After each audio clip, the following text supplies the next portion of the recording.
All right, folks, it's Bass Action back in action here. In this video, we are going to talk about arithmetic sequences and series. Series, again, just remembering that that means that we're going to add some terms together. Okay, so we're going to look at some arithmetic sequences, and it's important for us to remember that a sequence is simply a function where the domain is positive integers. So if we combine that understanding with the fact that an arithmetic sequence is a sequence where the difference between each term remains the same, then we should also then be able to understand that an arithmetic sequence is simply a linear function. Okay, so it's simply a linear function where we have only the positive whole numbers, okay? So instead of it being a continuous line, it's just gonna have the individual points along that line. The individual points where the x values, or in this case, the n values, are positive whole numbers. Now, we've got a little formula here to come up with a arithmetic sequence. And what I want us to do here is I want us to do a little rearranging to make this even easier to work with. What we want to notice is that this D is going to be our common difference, okay? So this is going to be our difference. When we were thinking in Algebra 1 days, that D would have really essentially been your slope. So we're going to rearrange this so that we can more identify this in terms of our almost like a y equals mx plus b format from our Algebra 1 days. So we're going to have our a sub 1, and then we'll have a dn minus d. Now, if dn is essentially supposed to be behaving like the mx, then we're going to rearrange this one more time, and we're going to get dn in the front. So there's our slope times n, which would be our x before, and then we're going to add to that our remaining pieces. That's going to be this a sub 1 minus d. Sometimes students even like to see this with the parentheses around it because now it looks even more like the mx plus b. So this turns out to be that y-intercept. Now, this is just going to be a much quicker way for us to get to our general rules. Over here, I've got a couple other formulas. This first one here should look familiar from the previous video. I've got that summation notation where I'm going from a first term up to some number, and then this right here is this rule. So this is one way for us to ask you to find the sum of an arithmetic sequence. So for example, this problem might look something like this. I could give you a summation here, and I could tell you to go from the first term to the 10th term, and then I would give you some arithmetic rule, and it's going to look just like the equation of a line from your Algebra 1 days, okay? Now, that same question could also be asked using this notation, and this is another way of saying find the sum. And the way this would look is it would say find the sum of the first 10 terms. So this is another way of saying this. And then they would say where, and then they would say a sub n is 5n plus 3. So these two notations are asking the exact same question. And we are going to look at an example with this at the bottom of this page of notes. Now, let's take a look at the different types of questions I can ask, and then when we get in class, we're going to work on some more applications related to these.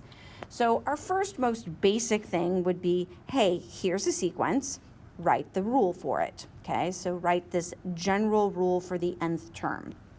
Now, we also want to understand, how do we know that this is arithmetic? Well, when we look at these terms, I can see from -7 to a -2, I've added 5, and then I've added 5 again, and I've added 5. That means that my slope, or in our new language, we're going to say our difference, our common difference, is 5.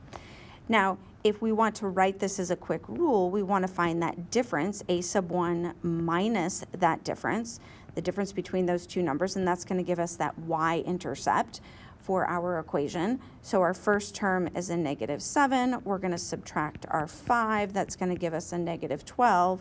So our general rule, and it's important that you write all parts of this equation, is going to be 5n. So from up above, we've got our dn, so our 5 times our n, and then we're going to add that last number, which ours is negative, so we'll write minus 12. So there's our general rule. So let's take a look at another one. How do we know it's arithmetic? Well, I can see that I've gone down 4, I've gone down 8, I've gone down 8 again, and I've gone down 8 again. So my difference is a negative 8, and now I'm going to do my a sub 1 minus my difference. So in this case, this is a 2 minus a negative 8, or 2 plus 8, and that's going to give me 10. So my rule, a sub n, I'm going to take my difference, negative 8n, and then I'm going to add that 10. Now, anytime you write a rule, you should be able to do a quick little check. If you substitute in, let's say, n equals 1 to find that first term, we would have a negative 8 plus 10, and sure enough, that gives us a 10. You could do or a 2. You could do the same thing back here. So it is always a good little check to make sure that you did find the correct rule. It's just a really good way to make sure that you didn't reverse any signs anywhere.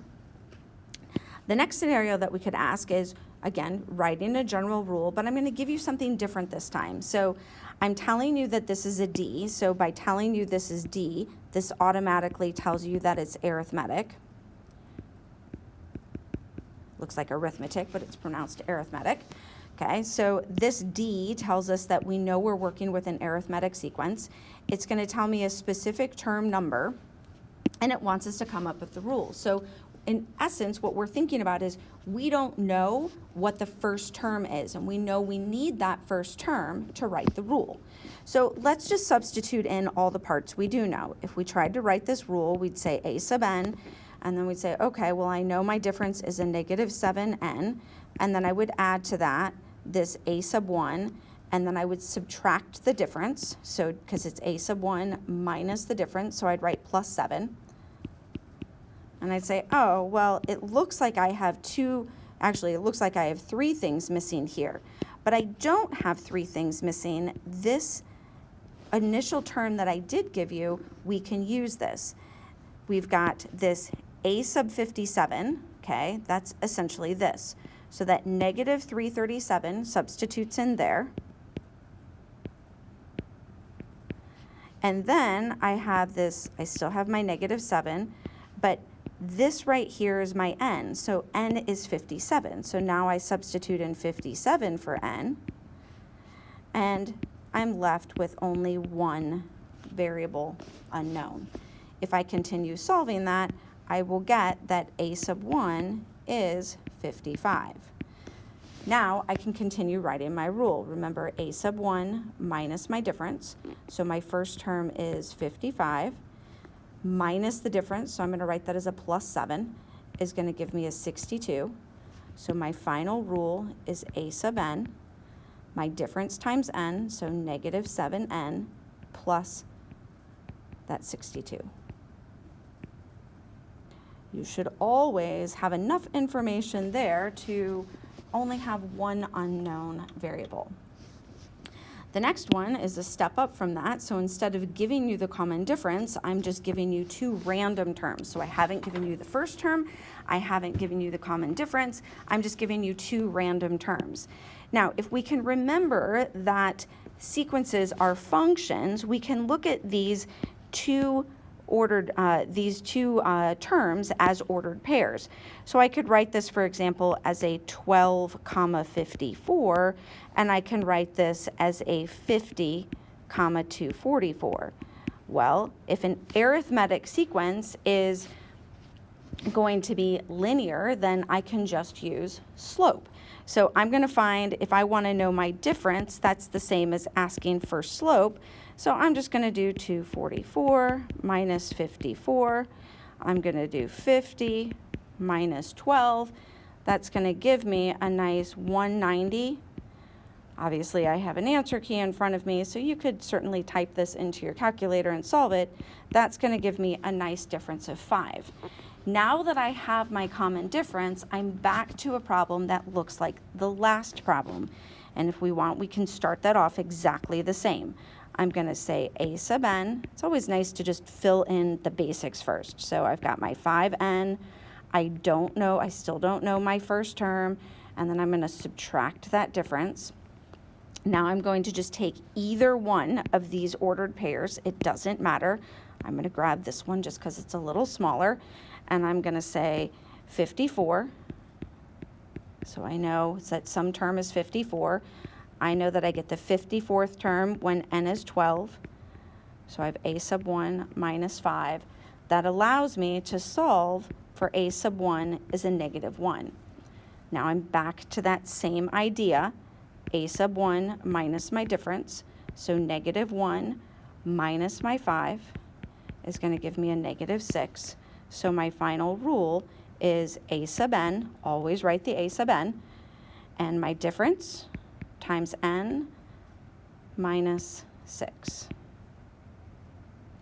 Okay, got one more thing here we're going to do is we're going to look at what would we do if it asks for this summation notation, and this is where we're going to use the little formula from up above.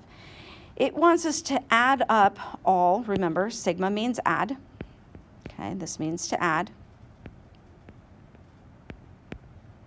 Okay, now it wants us to add all the terms from the first term to the 35th. That would take a really long time. Well, at the top of the page, we have a little formula. So let's substitute in that formula. This is asking us to find the sum of the first 35 terms. And the formula says we're going to take this n, however many we're going to add, and we're going to divide that by 2. And then we're inside the parentheses, we're going to have our first term, and then we're going to have the value of the term where we're stopping, so the 35th term. Now, we don't currently know the first term and the 35th term, but we could find them. And of course, finding 2 terms is way easier than finding 35 of them. So we're going to quick calculate a sub 1, and that's going to be our 6 minus 11 is going to be negative 5. And we're going to calculate our 35th term, and that's going to be 210. And again, I've got an answer key in front of me, so you might want to, just bust out your calculators, make sure that it makes sense to you. So we're going to have 210 minus 11, that's going to give us 199. Now, these values can get substituted into our little formula. So our sum of our first 35 terms is going to be 35 over 2, and then negative 5 plus 199, and that's going to give us 3,395. Okay? Now, the last one that we're going to do is it wants us to find the sum of this, but notice that we know that this is our first term, so that's a sub 1, but we don't know what term number this currently is. So we need to find that. And in order to find that, we need to get the rule. So this is going to start off a little bit like our first example that we had up at the top. Let's get our quick rule. So I have a sub n. I can see that my common difference is I'm adding 1 each time. So my difference is going to be 1. Now, if my difference is 1, then I'm going to go ahead and get my rules. So a sub n, and that's going to tell me that I've got n. Sometimes that kind of throws students off. Now, I can do this in my head. If my difference, my first term is negative 14, and this is a 1, my difference minus, my first term minus my difference. Oh, I just realized I wrote a sub n there, and I didn't mean to. Sorry about that. This was supposed to say d equals 1.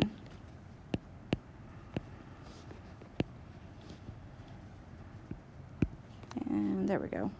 Sorry, my iPad froze up there, so my d equals 1. Okay, so I'm going to have my first term minus my difference is going to give me a negative 15. So this time I'm not writing out quite so much. So I'm going to have minus 15 there, okay? Now, what I need to find is I need to figure out this 60 is what n value. So I'm going to write 60, and I'm going to have an n minus 15. And when I add that 15 to the other side, I'm going to get that n is the 75th term. So that means that I'm trying to find the sum of the first 75 terms. That's important because I need to be able to put that 75 in for n right there. Now, there's my first term that I'm adding. I'm going all the way up to 60, and now I can just poke it in my calculator, and the sum of the first 75 terms is going to be 1,725, okay?